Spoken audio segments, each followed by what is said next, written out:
Bienvenue sur le Playground pour un nouveau podcast. Enfile ton short et tes plus belles sneakers, on est parti.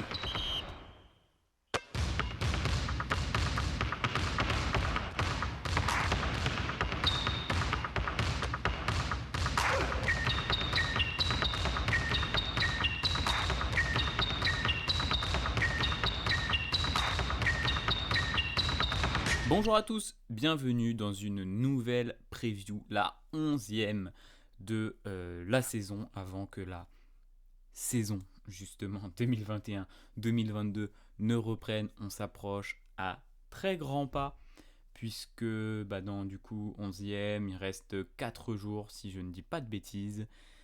Donc ça arrive très très bientôt. Vous l'avez vu dans le titre, aujourd'hui on s'occupe des Denver Nuggets et des Philadelphia 76ers. Donc il y a pas mal de choses à dire sur ces deux équipes. Encore une fois, on a deux équipes qui se répondent avec le MVP d'un côté et le joueur qui aurait pu être MVP sans les blessures. Mais je vais avoir l'occasion d'en reparler tout de suite. Donc on part sur la West Coast avec, même dans les montagnes, avec les Nuggets. C'est parti!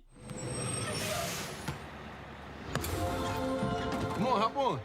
Good morning. It's the NBA 75th. Comme d'habitude, on démarre avec le bilan sur la saison 2020-2021. Et oui, donc les Nuggets l'année dernière finissent 3e avec un bilan de 47 victoires pour 25 défaites.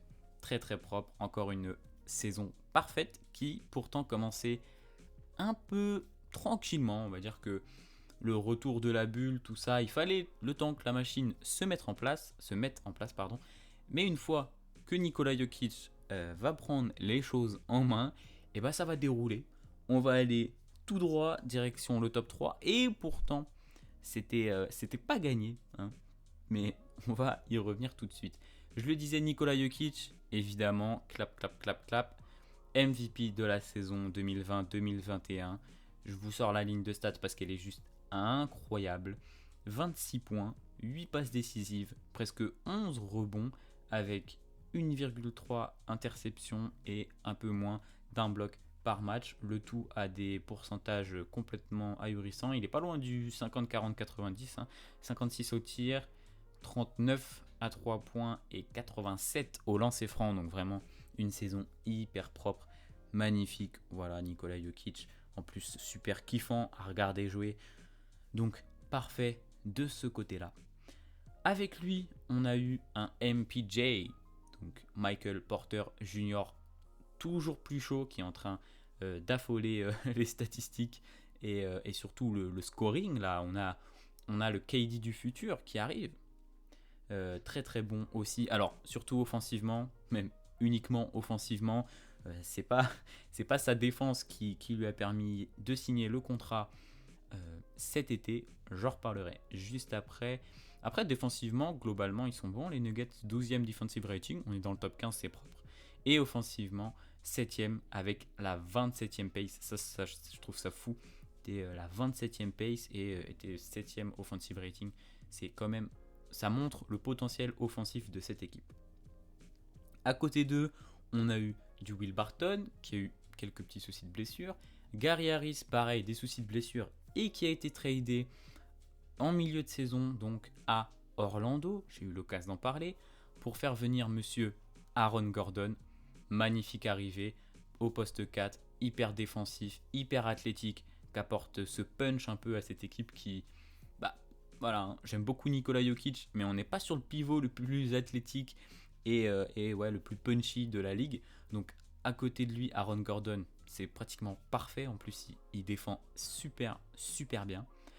Austin Rivers, qui est arrivé aussi en cours de saison.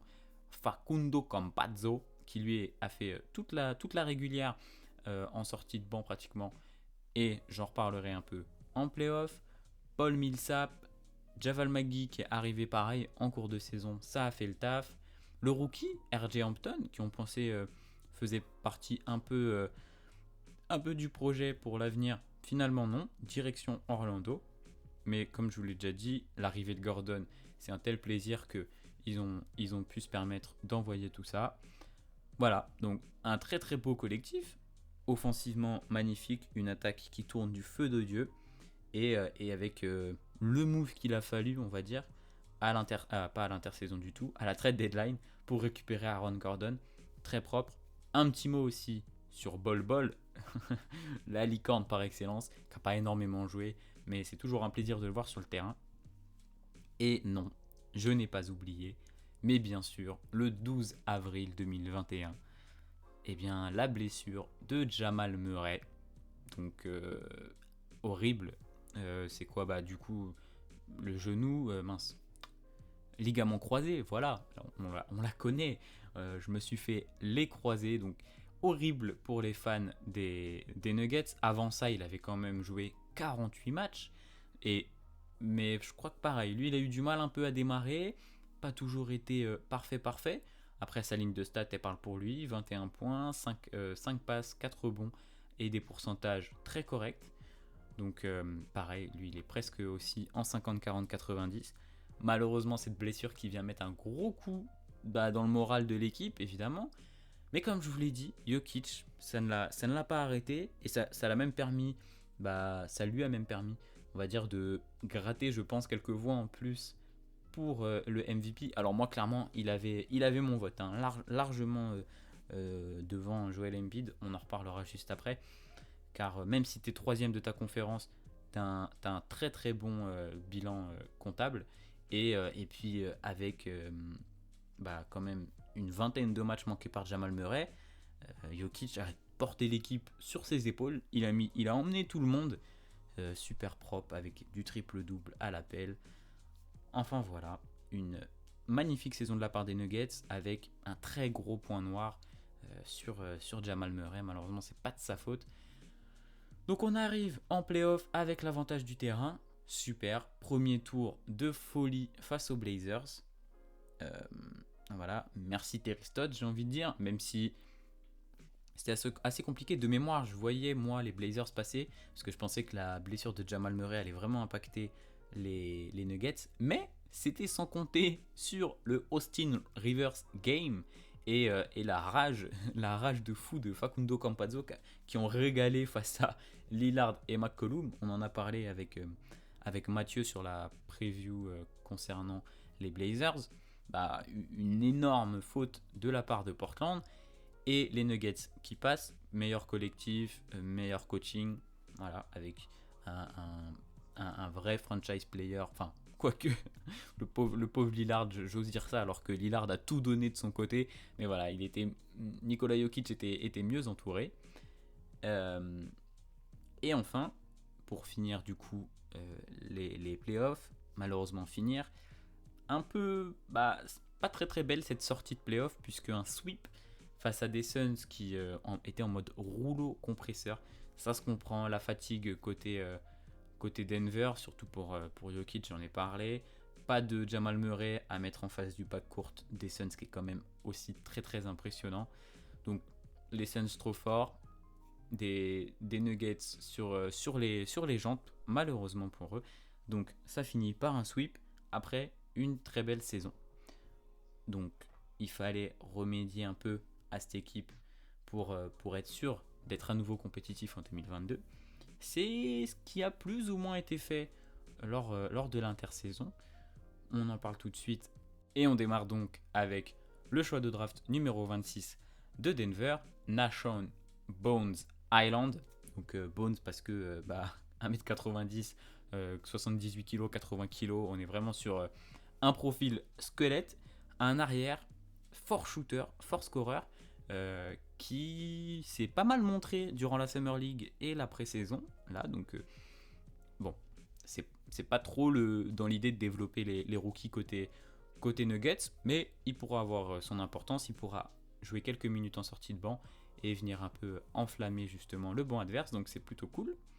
Côté départ, on a Javal McGee, Paul Millsap, quand même, parce que Javal McGee qui est arrivé en cours de saison, qui a joué 13 matchs, qui s'en va, c'est pas très grave. Mais Paul Millsap, qui avait fait combien de saisons 3-4 saisons côté Nuggets, qui lui va tenter sa chance du côté des Nets pour aller gratter une petite bague. Shaquille Harrison aussi, et puis dans le staff, Wes Unseld Jr., j'en avais parlé côté Washington, qui coachera l'équipe pour la prochaine saison. Il y a eu pas mal de prolongations, mine de rien, dans cette équipe, puisque même si tu te fais sweeper en demi-finale de conférence, on va dire sans ton lieutenant en plus, donc ça reste quand même une belle performance. Eh bien, l'équipe a performé lors de la saison régulière, et le but c'est de reperformer en attendant que Jamal Murray revienne pour là passer encore un cap en playoff, retourner en finale comme en finale de conf, comme lors de la bulle, et pourquoi pas même aller en finale NBA, même si ça va être très compliqué. Attention de quoi ces Nuggets sont capables. Donc je le disais, pas mal de prolongations. Will Barton, important sur le backcourt. Aaron Gordon, qui signe donc pour 4 ans et 92 millions. Très bien. Arrivé, je sais plus s'il était free agent ou pas. Je vais pas regarder, mais en tout cas, il s'inscrit dans le projet et il est là pour le long terme. C'est très très bien. Michael Porter Jr. Mince, j'ai pas eu le temps de me noter le montant du contrat, mais en tout cas, il a pris la Gigamax extension, celle juste après le contrat rookie. Ça a fait pas mal parler, mine de rien, sur les réseaux. Moi, je pense qu'il fallait le faire pour Denver. Sinon, il serait allé ailleurs. Un talent offensif de fou comme ça, il aurait forcément trouvé une équipe pour le faire jouer. Donc, il fallait le signer. Maintenant, il va falloir qu'il développe son côté défensif, parce que je pense que l'offense, on est d'accord, il y a un énorme talent, mais il va falloir un peu se donner de son côté du terrain pour valoir le maxi contrat qu'il a touché. On a aussi Austin Rivers qui a fait le boulot, et Jamichael Green qui lui du coup je sais plus, il est arrivé l'été dernier en provenance des Clippers, et qui disait c'était chaud chez les Clippers dans le vestiaire et tout là. Mais et donc voilà, je vous le disais, pas mal de prolongations, des joueurs importants, surtout Aaron Gordon et MPJ qui sont des joueurs du 5 majeur, j'en parlerai juste après, des locks clairement qui sont pas mal complémentaires en plus, donc c'est super propre. Et puis les petits Austin Rivers, Will Barton qui seront certainement dans le 5 majeur, on verra au début de la saison. Donc plutôt très très belles ces petites prolongations côté Denver. Et côté arrivée, il y a quand même Jeff Green, du coup, parce que j'ai parlé du rookie, mais on a Jeff Green qui était chez les Nets, qui pourra jouer aussi pareil en sortie de banc, vétéran, un vétéran plein d'expérience qui sera très certainement important, poste 3, 4, 5, donc qui sera capable de combler pas mal de petits trous. Et enfin, Cocorico, bien sûr, Peter Corneli, qui a signé un petit two-way contract, qui pourra gratter ses petites minutes sur l'aile. Je ne sais pas s'il y aura moyen de jouer énormément, mais c'est toujours cool. Un Français de plus en NBA, ça fait plaisir. Donc voilà pour les mouvements de l'intersaison. Je vous l'ai dit, beaucoup de prolongations importantes, peu de départs, peu d'arrivées, mais comme les dernières équipes que j'ai faites, quoique, qui est-ce que j'ai fait hier, c'était qui ? Les Clippers et les Hawks. Ouais, si. Comme les équipes d'hier, on a peu d'arrivées, peu de départs, mais des petits détails et des prolongations surtout sur les joueurs importants, comme à Atlanta, pour améliorer une équipe déjà performante. Donc, qu'est-ce que ça donnera en 2022 ? Eh bien, je vais vous le dire tout de suite. Enfin, je ne sais pas si je peux vous dire ce que ça donnera, mais en tout cas, je vais vous donner mon avis. Vous l'avez compris, je les vois large, pas dans le play-in. Ça serait très étonnant que Denver finisse dans le play-in, mais pas si haut non plus. Tu vois, troisième place de l'année dernière, ça risque d'être compliqué avec les équipes qui se sont renforcées ou qui reviennent. SO les Warriors. mais donc voilà, sans Jamal Murray, une 4e place avec l'avantage du terrain, ou juste en dessous 5e, ce serait déjà pas mal, mine de rien, avec un Jokic encore tout feu tout flamme. Honnêtement, je vois le potentiel back-to-back MVP pour Jokic s'il refait la même saison. Alors il y aura peut-être un peu moins de scoring parce que le basket ça reste un sport collectif. Le but c'est de performer à plusieurs. Donc MPJ il va pouvoir s'enflammer peut-être sur la saison, prendre du coup les tickets de shoot de Jamal Murray comme il l'a fait après sa blessure. Attention, hein. Attention à MPJ en 2021-2022, ça risque de faire très très mal. On passe tout de suite sur le 5 majeur, pas de transition, on est rapide, vif. C'est un peu compliqué. Bon, sur le front de courte, on ne se pose pas de questions, évidemment. Pivot Nikola Jokic, poste 4 Aaron Gordon et poste 3 Michael Porter Jr. Là, c'est carré, c'est très très bien. Ça défend pas beaucoup hormis Aaron Gordon, mais il va falloir faire des efforts pour s'améliorer. Et puis du coup, sur le back court, c'est là où ça commence à être compliqué. Est-ce qu'on met Will Barton, je pense que oui, en poste 2, clairement. Et après, à la main, Austin Rivers, pourquoi pas. Montemoris, Facundo Campazzo, je pense pas qu'il puisse jouer meneur titulaire en NBA. Mais le petit duo, pourquoi pas Austin Rivers, j'aime bien ce qu'il a montré. Will Barton, ça peut être plutôt sympa. Donc, pour le 5 majeur, c'est fait. On va parler un peu de profondeur d'équipe. Bon, sans Jamal Murray sur le bas court, c'est un peu chaud. Même si tu as du PJ Dozier, Facundo, je l'ai déjà dit, Montemoris, Austin Rivers. C'est des jolis noms, c'est pas des noms trop retentissants. Après, il y a de quoi faire de la rotation, donc c'est plutôt propre. Mais par contre, sur le front de courte, bon, Jeff Green, je l'ai dit, pas mal. Jamichael Green, ok. Bol, est-ce que Bol va vraiment jouer? On l'a vu déjà la saison dernière, c'était 5 minutes de moyenne, c'est vraiment histoire de combler les trous. Et puis c'était sur 30 matchs, je crois. Donc ça risque d'être chaud derrière Nikola Jokic. Peut-être pourquoi pas du Peter Corneli du coup, que ce soit sur le poste forward ou pivot, à voir. Et derrière par contre Michael Porter Jr. du coup c'est là où ça peut être un peu tendu. Jeff Green, Jamichael Green, ça peut faire peut-être un peu grand. Jeff Green pourquoi pas. Jamichael je sais pas si il a déjà joué 3 lui, honnêtement aucun souvenir.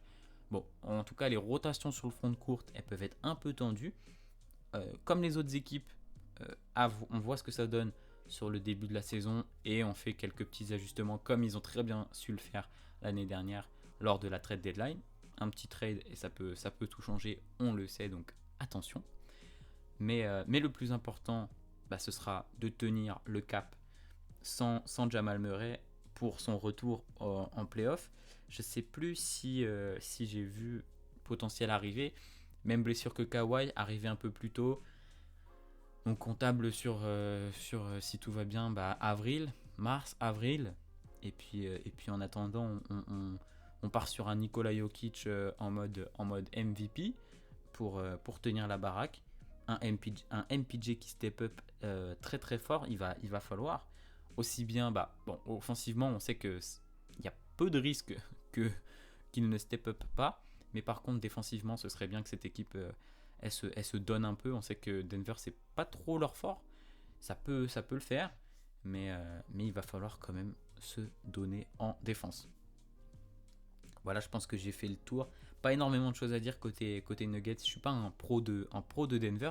Dites-moi ce que vous en pensez. Si je les sous-estime. Est-ce que j'ai le syndrome de la sous-estimance, qui n'est pas français, attention. Est-ce que je sous-estime Denver parce que la blessure de Murray, les rotations peut-être un peu faiblardes sur le front de courte. Dites-moi ce que vous en pensez, si vous les voyez plutôt top 4, plutôt 5-6. Je suis très curieux d'avoir votre avis. On va passer sur l'autre conférence du coup avec, oh là là, et là il y a beaucoup de choses à dire aussi, eh bien les Sixers, c'est parti. Do you ever shut up? Do you ever shut the fuck up? What the fuck are you worried about? I'm in the zone, man. I'm in the fucking zone. Would you relax? I'm in the zone. Really? It is one thing to embarrass me, right? It's another motherfucking thing to piss these guys off that we have to play against. They're just playing fucking Ah, les Sixers, pas mal de choses à dire de ce côté-là. On en parlera plus tard. Pour l'instant, on fait comme si de rien n'était. Et puis, on va les féliciter pour cette incroyable saison 2020-2021. Premier de la conférence Est, 49 victoires, 23 défaites. C'est pas la meilleure équipe de la ligue. Je crois qu'ils sont quoi, du coup, deuxième ou troisième. En tout cas, derrière le Jazz, c'est sûr. Je me souviens plus si les Suns avaient un meilleur bilan. Enfin bref, premier de l'Est, magnifique saison, parfaite, presque parfaite, parce que mine de rien, on va commencer par là. Il y a eu pas mal de petits soucis d'absence, de blessures, protocole Covid, on en revient par ici, côté Sixers, avec des petits matchs manqués de la part de tout le monde. Bien sûr, je le disais lors des Nuggets, Joel Embiid, la blessure de 20 matchs, qui lui a certainement coûté le trophée de MVP. On a eu un Ben Simmons aussi, 14 matchs, Seth Curry, Shake Milton, Tobias Harris, voilà, une petite entre 15 et 5 matchs pour presque tous les joueurs finalement avec le protocole sanitaire en place. Donc, à part ces petits soucis-là, magnifique saison.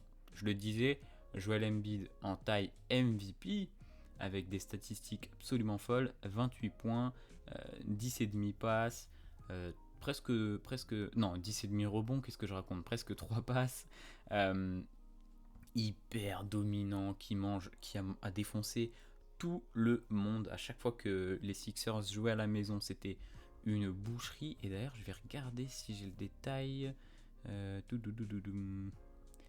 Est-ce que j'ai le détail des victoires à la maison et en extérieur? Non, bon, c'est pas grave. Par contre, j'ai les ratings si vous voulez. 13e attaque, mais par contre, deuxième meilleure défense. Effectivement, cette équipe défensivement ne rigolait pas du tout. Bien sûr, Joel Embiid, Ben Simmons, on va parler de lui plus tard, mais aussi tout de suite, en mode Deep Boy, qui n'a pas arrêté de le répéter toute la saison. Je devrais être élu Defensive Player of the Year.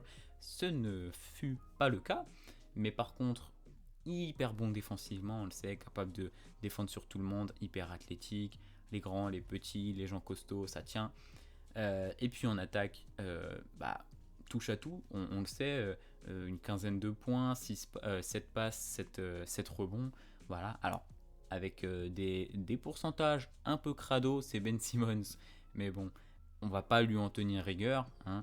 Je vous l'ai dit, touche à tout, hyper bon défensivement, c'est un All-Star. Je sais plus combien ils ont de All-Star, tiens, cette année, les Sixers, certainement 3, avec Embiid, Simmons, je le disais, et aussi Tobias Harris, qui a fait une magnifique saison. Lui, pour le coup, non, il n'est pas en 50, 40, 90, mais alors c'est vraiment à 0,4% près, quoi. C'est abusé. 20 points de moyenne, 7 rebonds, 3 passes, hyper fort, offensivement, puis même défensivement qui se donne. Tobias Harris, c'est un vrai bon gars dans son prime. Il est super bon dans cette équipe. Autour de ce magnifique trio locomotive, on a des shooters, puisque Monsieur Daryl Morey est arrivé et a entouré ces 3 joueurs de shooters. Seth Curry, Danny Green, Shake Milton aussi, capable, pas des pourcentages de fou, mais capable de tirer. Furkan Korkmaz, pardon. Aussi, il y a qui d'autre? Bon, là, je vois pas sur ma liste, mais c'est déjà pas mal. Donc, eux, ils ont fait le taf en shooting, ils ont fait ce qu'on leur demandait. Danny Green pour apporter aussi cette expérience, parce que, mine de rien, Danny Green, 33 ans, et pas mal de matchs, que ce soit en playoff et en saison régulière, au compteur. Donc, très bien. Pour parler un peu des jeunes, je l'ai dit, Shake Milton, parfaite. Très très bonne saison en sortie de banc. Matisse Thybulle, je sais pas, vous le prononcez comme vous voulez, qui nous a montré aussi son potentiel défensif très très propre. Maintenant, il va falloir se développer offensivement, j'en reparlerai juste après. Donc Matisse, vraiment très très belle saison aussi en sortie de banc. Tyrese Maxey, évidemment, le petit meneur rookie, donc drafté en l'été 2020 par les Sixers. Pareil, en sortie de banc, très très propre, un beau potentiel à développer. Donc voilà, cette équipe est finie première de la conférence. Elle a bien géré sa régulière. Maintenant, il fallait gérer les playoffs, évidemment. c'est pas forcément en régulière qu'on attendait les Sixers. Après, ça avait un peu capoté la saison 2019-2020, donc ils étaient quand même attendus, mais on voulait voir ce que ça allait donner en playoff. Et bon, on n'a pas été déçus. Une demi de conf. On revient là-dessus juste après. Mais d'abord, le premier tour, assez simple, face à Washington. J'avais eu l'occasion d'en dire 2-3 mots lors de la preview des Wizards. Un premier match très très chelou. On se demandait où ça allait. Et puis finalement, c'est bon. Tobias Harris exceptionnel. Petite blessure de Joel Embiid aussi. Donc... même s'il a fait un sacré charbon, il y a une petite blessure, je ne sais plus s'il a manqué 1 ou 2 matchs, mais ça a fait le taf collectivement bien meilleur que les Wizards qui étaient un peu en galère et puis un peu blessés. Donc ils étaient au bout. Et après, on les attend face aux Hawks. Et énorme désillusion. J'ai eu l'occasion d'en parler hier. Malgré un Embiid hyper costaud, voilà quoi, c'est un peu la tournure du process, limite, ouais, c'est la tournure du process parce que, donc, clap les Hawks, évidemment, félicitations, mais ça choque sévère du côté de Philly, surtout à la maison, ça se fait, ça a l'avantage du terrain et on perd en 7 matchs face aux Hawks, alors que, on savait, je me souviens plus du nom de la salle, des Sixers, je vais checker ça tout de suite. Le Wells Fargo, le Wells Fargo Center, donc qui était imprenable en saison régulière, gros problème lors des playoffs. Ça sort, énorme désillusion, je vous l'ai dit. Et puis voilà, qu'est-ce qui a fait perdre le match? Embiid et Doc Rivers ont leur fautif, je pense. Donc ils disent pas Ben Simmons, mais ils font très largement comprendre. Vous avez tous en tête l'action à laquelle je fais référence, les lancers francs. J'ai plus les stats, mais Ben Simmons, je crois qu'il est à 25% de moyenne ou 30% sur ses lancers francs en playoff, là, donc sur les 2 séries, ce qui est complètement abominable. Et donc, à ce moment-là, on n'entend plus parler de Ben Simmons. Et il reviendra à l'été. On va tranquillement faire une petite transition sur l'intersaison. Il reviendra cet été, je crois, au mois d'août, du coup. Il a pris des petites vacances. Et puis au mois d'août, il arrive et il dit I don't want to be here. je veux plus jouer chez les Sixers, en fait. Ça, c'était sympa. Mais après ce qu'on a dit sur moi, je pense que ça ira. Merci pour la confiance. Et puis on se revoit plus, quoi. Bon, avant d'entrer dans le vif du sujet avec le dossier Ben Simmons, on a eu quand même quelques mouvements à l'intersaison. Alors, déjà à la draft, petit Jaden Springer qui arrive, donc un guard, bel athlète, assez adroit. Ok, c'est carré.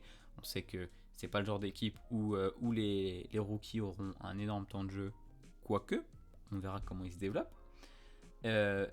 Et aussi, on va parler des départs, on reviendra sur les prolongations juste après.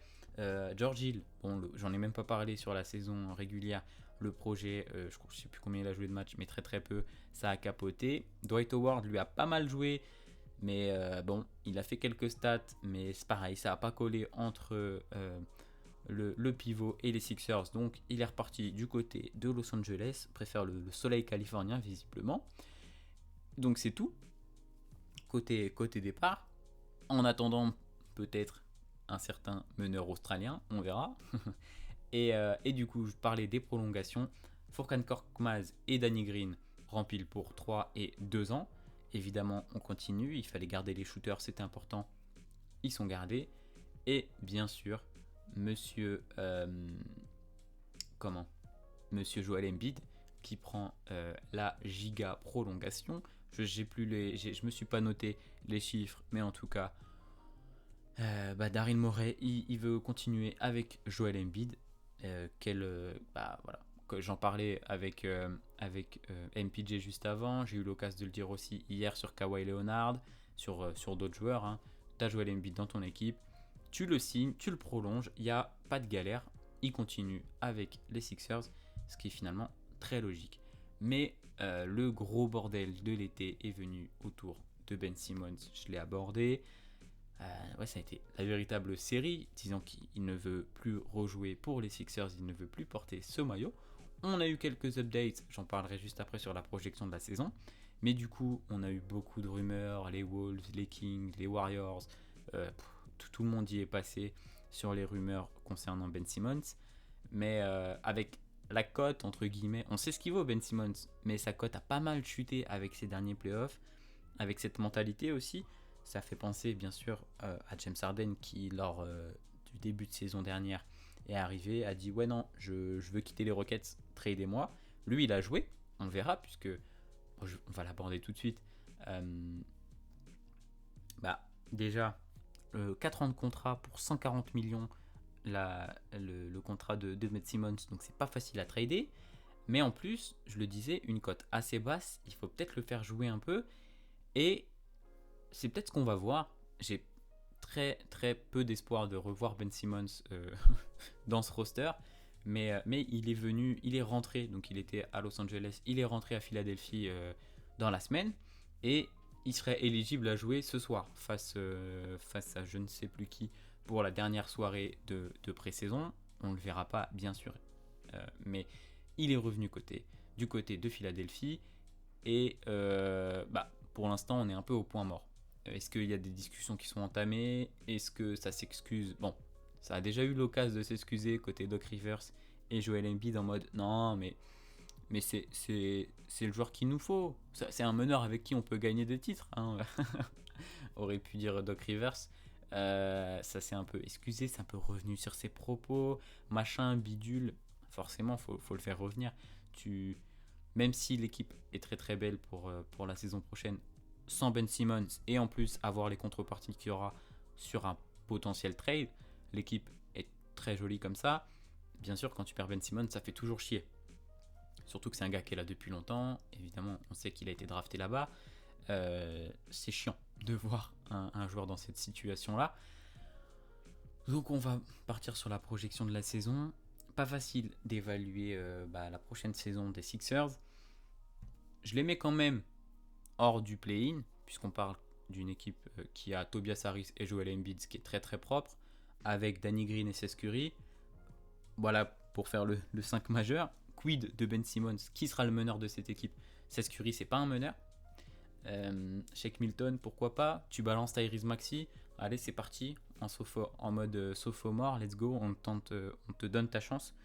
Le but de toute façon c'est nourrir Joel Embiid et puis les shooters. Franchement, pour faire ça, tu peux mettre pas n'importe qui bien sûr, mais Tyrese Maxey ça pourrait faire le taf. Ou non, je ne vois pas un Seth Curry, Matisse Thybulle sur le 5 majeur. Mine de rien, avec Ben Simmons, ils perdent leur meilleur passeur et de loin, parce que 7 passes de moyenne, c'est largement au-dessus des 3 passes de Tobias Harris. Seth Curry, c'est pas un vrai meneur. Joel Embiid, 3 passes aussi. C'est pas ce qu'on lui demande, hein. Je parlais de Nikola Jokic juste avant, où c'est le point central de l'attaque des Nuggets. Là, c'est pas le cas pour Joel Embiid. Lui, il prend les ballons au poste, il écrase son adversaire, il dunk, il fait un petit shoot sans trop de problèmes. Donc c'est très très compliqué. Je le disais, il y aura sûrement un trade. Pour ça, il faut jouer. Voilà. Là, il est de retour. Est-ce qu'il va démarrer la saison pour faire comme un James Harden? James Harden, l'année dernière, on était en mode c'est cata. Quoique, après, sa cote à James Harden, elle n'était pas aussi basse, entre guillemets, que celle de Ben Simmons, parce qu'on sait ce qu'il vaut, bien sûr. Il est encore très jeune, très jeune, quoique.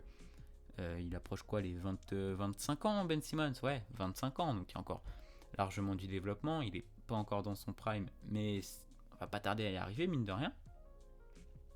Donc c'est très compliqué. Je pense qu'il faut qu'il joue pour les deux camps. Il faut que ça joue, parce que Daryl Morey, il est gourmand, il veut une énorme contrepartie, parce que je pense que notamment les Wolves ont pu les Wolves, ils voulaient garder leur Big Three, mais il y avait potentiellement de belles contreparties et ça suffisait pas pour Daryl Morey. Donc c'est très très compliqué, il y a une véritable cassure.